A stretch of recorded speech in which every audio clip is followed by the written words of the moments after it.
তো hello friends, Radhe Radhe, good morning. দেখো মা গোপীসোনাকে তুলে নিচ্ছে। আর বন্ধুরা, আজকে কিন্তু মাদার্স ডে, তো তোমাদের সবাইকে জানাই হ্যাপি মাদার্স ডে। পৃথিবীর সব মায়েরা ভালো থাকুক, সুস্থ থাকুক, এটুকুই চাই। তো দেখো কি সুন্দর করে মা তুলে নিল গোপীসোনাকে। প্রত্যেক দিন কিন্তু গোপীসোনাকে ব্যাক ক্যামেরায় দেখায়, এবার কিন্তু গোপীসোনাকে মা তুলছে, সেই ভিডিওটা তোমরা দেখে নাও। এই ভিডিওটা কিন্তু মা করেছিল, আমি কিন্তু করিনি। সো বন্ধুরা, তোমরা কিন্তু কথা শুনে বুঝতে পারছো যে খুব আস্তে আস্তে কথা বলছি, কারণ বোনের মতো আমার গালও মাংস হয়ে গেছে। প্রচণ্ড পেন হচ্ছে, থাকতে পারছে না, এতটা পেন হচ্ছে। তো তাও তোমাদের সামনে তো ভিডিও দিতেই হবে, তার জন্য আমি ভিডিওটা করছি। তো দেখো, আমার কিন্তু গোপীসোনাকে তোলা হয়ে গেল, এবার মা খেতে দিয়ে দেবে। আর বন্ধুরা, আমি দেখো ঝাড় দিতে গিয়ে মাকে বলছি যে আমি আর করবোই না, ঝাঁটই দেবো না। মানে আমি এমনি ইয়ার্কি মেরে বলছিলাম, তাছাড়া কিছুই না। আর বন্ধুরা, তোমরা একটা জিনিস দেখবে, দাঁড়াও তোমাদের একটা জিনিস দেখাচ্ছি, একটুখানি ওয়েট করো, তারপর দেখাচ্ছি। তো আমার ওই সময় খুব আলিশে লাগছিলো, তার জন্য মাকে বলছিলাম আমি আর করবোই না কাজ। তো এই দেখো, এইটা দেখছো না, এটা হলো অ্যাকচুয়ালি, বাইরে এসে বলছি, দাঁড়াও, এই দেখো, এইটা হলো অ্যাকচুয়ালি নারায়ণ শিলা। মানে আমরা যে নারায়ণ শিলা পুজো করি পাথরের, সেটা। এটা কিন্তু সিংহাসনেরটা না, আমাদের সিংহাসনে যেটা আছে সেটা অনেক পুরনো। এটা কিন্তু বাবা হালখাতে পুজো করতে গিয়ে মানে হালখাতে পুজো করতে গিয়ে সেই দোকানদার দিয়েছে। হয়তো বাড়িতে রাখতে পারেনি, কিংবা হয়তো দিয়েছে ভালোবেসে। তাও দেখো, এসেছে যখন আমার বাবার হাত থেকেই এসেছে। এই যে দেখো, আমার তো খুবই ভালো লাগছে শিলাটাকে দেখে। এটাও বাবা প্রাণ প্রতিষ্ঠা করে সিংহাসনে রেখে দেবে। ওইটাও আছে, এইটাও থাকবে, দুটোই থাকবে একসাথে, তার কি আছে। তো বন্ধুরা, এই যে দেখো, সমস্ত কাজ কিন্তু হয়ে গেছে, অ্যাকচুয়ালি ঘর মোছাটা বাকি আছে, ব্যাস। আর এখানে দেখো, মা রুটি করবে বলে ময়দা বেলে নিয়েছে।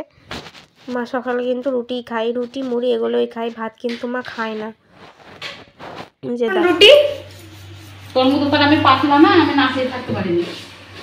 ভাত খাবো খাই আমি মরি, আর তুই তো ভাতই খাসনি, কিছু খাসনি তুই। রুটি দুখানা, একটা রুটি খাবো, রুটিগুলো থাকবে যেমন সে খাবো, কিন্তু রুটি খেয়ে মোটা হয়ে যাবে। ও মামা, কিন্তু দুটো নারায়ণ শিলা পাতবা তুমি ঠাকুর ঘরে? কি জানি, কাউকে সুদাতে হবে। তারপরে ওটা কে দিল ওই নারায়ণ শিলাটা?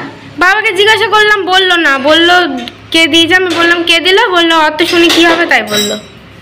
দান করা জিনিস ভালো রে, মানে পারেন নাকি? ঠাকুরের হয়তো এখানে আসার ইচ্ছা হয়েছে, তার জন্য চলে এসছে। তারপর তোর বাবার হাত দিয়ে এসছে। ও মা, সবাই তো এইসব জিনিস দেয়, কেউ তো গোপাল দেয় না কোনো দোকান থেকে, বেশ পুচকে গোপাল হবে। দোকান থেকে দেয়নি কেউ, মানে। সো বন্ধুরা, আজকে রান্না হবে কাতলা মাছের তরকারি। কাতলা মাছ আমার খুবই ভালো লাগে, আসলে রুই কাতলা দুটোই আমার ভালো লাগে। গরমে খাওয়া কিন্তু ঠিক না, তবু অনেক দিন পর যেহেতু এসছে, আর বাবা খেতে ভালোবাসে, তার জন্য মা নিয়েছে। এটা কিন্তু মাথার দিকের মাছ। আর এখানে দেখো, বাবা চলে আসছে, গেঞ্জি পরছে। বাবার গরম লেগে গেছে বলে বাবা খালি গায়ে আছে, তো তার জন্য তোমরা কিছু মনে করো না। আর বন্ধুরা, আমার অবস্থা দেখো, আমি এখানে শুয়ে রয়েছে, আমার এত পরিমাণে কানের পাশে পেন হচ্ছে, কি বলবো তোমাদের। আসলে যাদের মাংস হয়নি তারা খুলেছি, কি ময়লা হয়েছে, কাচতে হবে। এই জিনিসটা একবার happy mother's day to you মা, সে বুঝতে পারে কষ্টটা কি।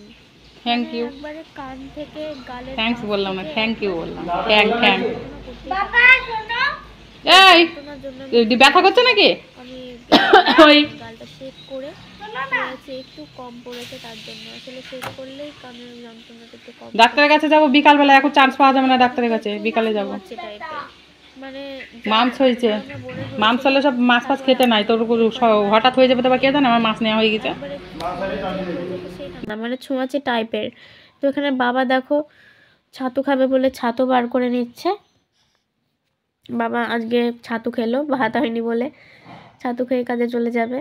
আমার কিন্তু চুলার ছাতু একমাত্র পান্তা ভাত দিয়েই ভালো লাগে, তাছাড়া আমি শুধু মুখে ছাতু খাই না, ভাল লাগে না শুধু মুখে ছাতু খেতে। তো বন্ধুরা, তোমাদের বললাম যে আমার মাংস হয়েছে, প্রচণ্ড যন্ত্রণা করছে, কি বলবো তোমাদের। সন্ধ্যাবেলা ডাক্তারের কাছে যেতে হবে, তো যাক, বাদ দাও। এখানে দেখো কলা কেটে নিয়েছে মা, এটা কিন্তু কাঁচকলা। মা কলা ভাজা করবে, কলা ভাজাও আমার বেশ ভালো লাগে। আর আমি তো কিছু চিবিয়ে খেতেই পাচ্ছি না, মানে যেই গালে হয়েছে তার উল্টো সাইডেও গালে প্রচণ্ড ব্যথা, মানে দুই দিকেই উঠে না পড়ে, এত পরিমাণে ব্যথা।